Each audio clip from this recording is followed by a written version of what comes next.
right, well, I said we got an announcement to make about this thing. So every primary night this year, I stood here and I gave you the results as they came in state by state. We'll be doing the same thing on election night. But now, with just 15 days to go until the election, we got a twist. So I want to tell you about it. So you've got the blue and the red. You're used to this. The blue states for the Democrats, the red states for the Republicans. Hillary Clinton with that advantage over Donald Trump. But guess what?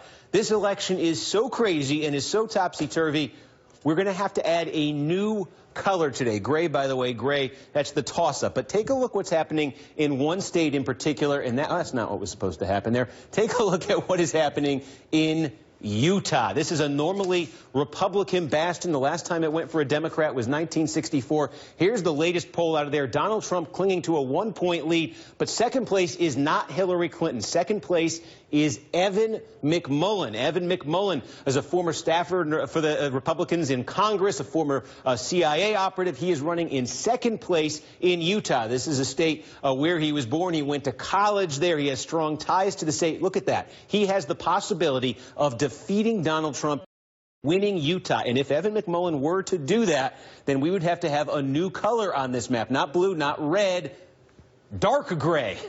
I was hoping it would be green or something, but it's going to be dark gray. And the last time a state went for somebody who wasn't a Democrat or a Republican in a presidential election, you got to go all the way back to 1968. That's when George Wallace, he was the segregationist. He won a bunch of states in the South running as an independent that year. Now, look, this could have significant consequences. Take a look at the map right now. Now, this is a bit of a stretch given what we just told you about where this race stands. But if things were to change down the stretch in this race, if Donald Trump were to recover some of that strength he lost in the last few weeks, if he were to run the table in these toss-up states right now, check this out. If Trump were to win these states that are toss-ups right now, give him Iowa, does look good there. Arizona, he's got to worry about it. Nevada, let's say he were to win that. Well, take a look. Clinton would have 268. Trump would have 264. And if McMullin wins Utah, he's sitting there on 6. And what do you notice? Nobody gets to 270. And you know what happens if nobody gets to 270 in a presidential election? Then the race is decided by the House of Representatives. Congress gets to pick the president. And that is one of the ideas behind the Evan McMullin campaign. He's a Republican. He's supported by many conservatives. They don't like Donald Trump. They don't want Donald Trump to be president. They feel if they could get this thing to the House of Representatives, that the Republicans in the House of Representatives wouldn't want Trump, wouldn't want Clinton. They would want McMullin.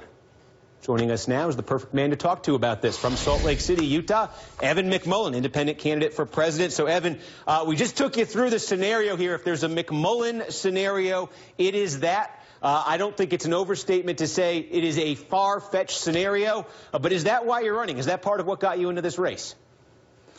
Well, first of all, I want to clarify that I'm in Jackson Hole right now.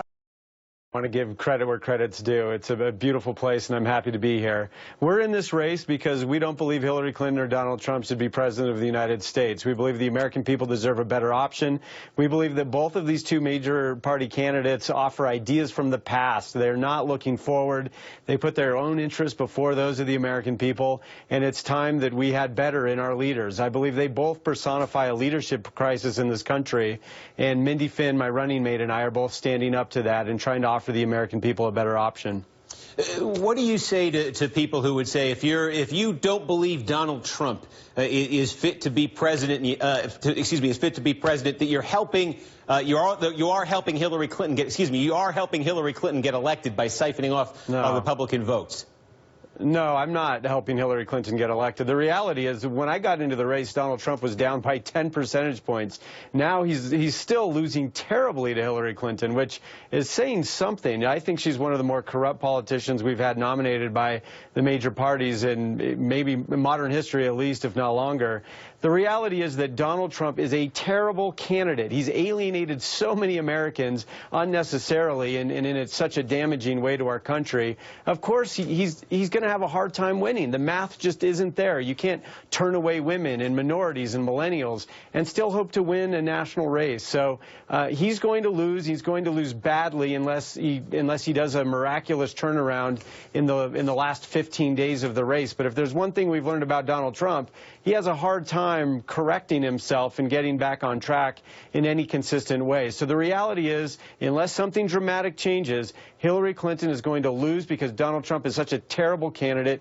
What Mindy and I are doing is offering a better way forward for the future, for the conservative movement, and also for the country. We believe that it's time for a new conservative movement that will welcome people of all faiths and genders and races into the conservative movement. That's the kind of leadership we need, leadership that acknowledges that all men and women are created equal and that we all have a right to life, liberty, and the pursuit of happiness. The Republicans have gotten away from these truths and foundational principles. We aim to restore them.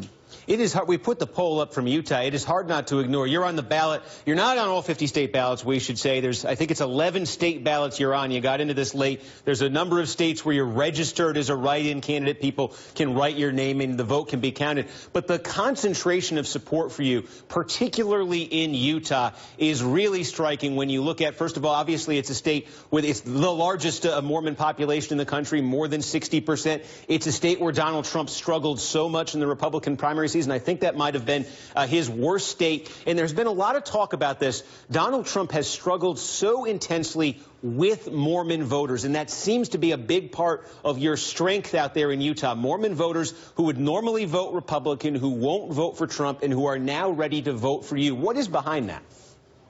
Well, first of all, I want to make very clear that I think that's a little bit simplistic. Yes, I am a member of the Church of Jesus Christ of Latter-day Saints.